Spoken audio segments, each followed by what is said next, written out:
Speaker's Corner has been invaded by religious nutcases and maniacs, all promising you a one-way ticket to heaven. Look at them. Nutcases. I think that's unfair on nutcases. You think it's unfair on nutcases? I agree. We are all the same people, regardless of sex, race, creed, color, sexual orientation, political persuasion, or religious denomination. We are all the same people, and we need to learn how to coexist. You have people who claim to be superior because of their faith. Hands up if you are Jewish. Don't be afraid. I will protect you from the Muslims. I'm a Muslim too. Hands up if you are Muslim. Don't be afraid. I'll protect you from the Jews. In fact, there's a lot of you Muslims here. Is this an invasion? Hands up if you are Christian. Don't be afraid. I'll protect you from yourselves. He says he thinks it is the Muslims that need protection from whom? From themselves. Well, let's start the debate. Why would you believe that Muslims need protection from themselves?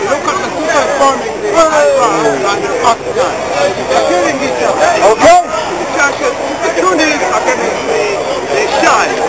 He says they are killing each other with suicide bombings and all of these things we see happening in Iraq.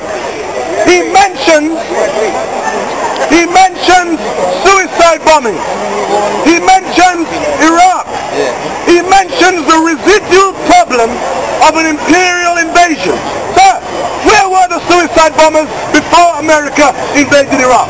I think Saddam was carrying them out, killing the ones near the Turkish border. Sir, my question to you is very clear. Where were the suicide bombers before the West invaded Iraq? Saddam was keeping a lid on them by his brutal power. Saddam was keeping a lid on them by his brutal power. So hold on.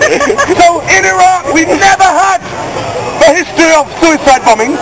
The West, hold on sir, sir, we will both have the time to speak. The West invades Iraq, kills scores of thousands, hundreds of thousands of people. We see the people beginning to resist, using extreme methods. Yes, I do not condone the methods. Nonetheless, suicide bombers have become a means of modern warfare. And that is as a direct result of the sort of armory that the Americans have. In Palestine, we see suicide bombers. Why? Because the ordinary Palestinians, all they have to defend themselves against Israeli F-16 fighter jets, Apache helicopter gunships, are stones. If you don't want suicide bombers, give the Palestinians F-16s. If you don't want the Iraqis to be suicide bombers, give them tanks. Give them the weapons they need to fight their enemies. But how dare you say that Saddam Hussein was keeping a lid? Why don't you weapons people? You give weapons, they kill other people. Hold on, sir, I agree. I wouldn't mind.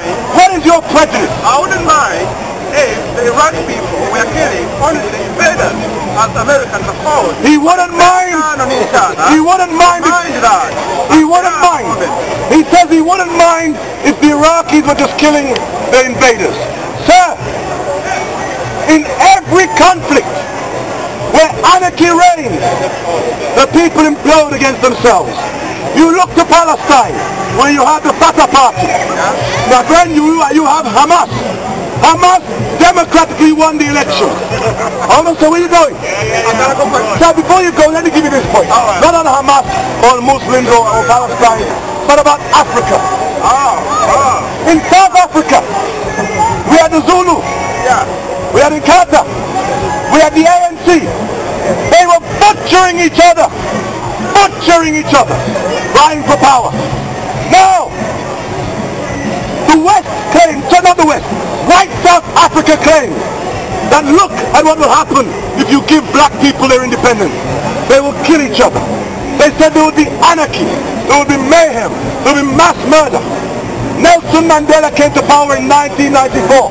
Have we heard about the internal civil war that took place prior to Mandela seizing power? Where are the Zulus now? In Vietnam, we had Ho Chi Minh's forces in the north fighting against the south. These are civil wars, sir. People said about Vietnam, oh, if Ho Chi Minh's forces defeated the south, there would be anarchy. As soon as the north defeated the south, there was calm. So, sir, it is inevitable in any conflict. If you go to Ireland, weren't the Irish killing each other? Weren't they killing and butchering and murdering each other for over 30 years? Sir, look at the nature of conflict. Once you spark the flame, it ignites itself. In Pakistan, with Pakistanis killing Pakistanis. Whether it be in the Congo, wherever you go, where are you from, sir? I'm from Uganda. You're a fine one to talk in Uganda. A fine one. You have Vincent Otti. You have Joseph Kanye from the Lord Jesus of Arms. They are jolly people fighting against Museveni and your government. How dare you stand up and say Muslims are fighting each other? How dare you? What are you smoking and where can I buy some? My brother. The Muslims are killing each other. Sir, we are all killing each other. Man is killing man. That is the crux of the argument. You have to go. My brother, thank you. The woman has said, it's not Muslims killing Muslims, Jews killing Muslims, Muslims killing Jews.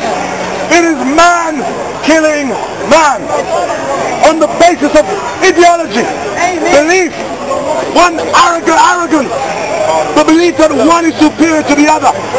But let me highlight this. The wars we see around the world, they are not religious wars. Of course we have it played out, Jews versus Muslims in Palestine. Palestinians don't hate Jews because they're Jewish. The conflict in Palestine is about land. It is about a Zionist invasion. It is about a Zionism supported by Western imperialism. Let's deal with the crux of it. I asked you earlier who was Jewish. We had a man at the back there. Many of you are Muslims and Christians. But look at your faith. Adam and Eve is not just in the Quran. It's in the Torah. It's in the Bible. Christians acknowledge Adam and Eve. Muslims acknowledge Adam and Eve. Christians acknowledge Adam and Eve. Jews recognize Abraham. Muslims recognize Abraham. Christians recognize Abraham. Jews acknowledge Moses. Christians acknowledge Moses. Muslims acknowledge Moses. If you go to the crux and the base of what it is, you are all worshipping the same God.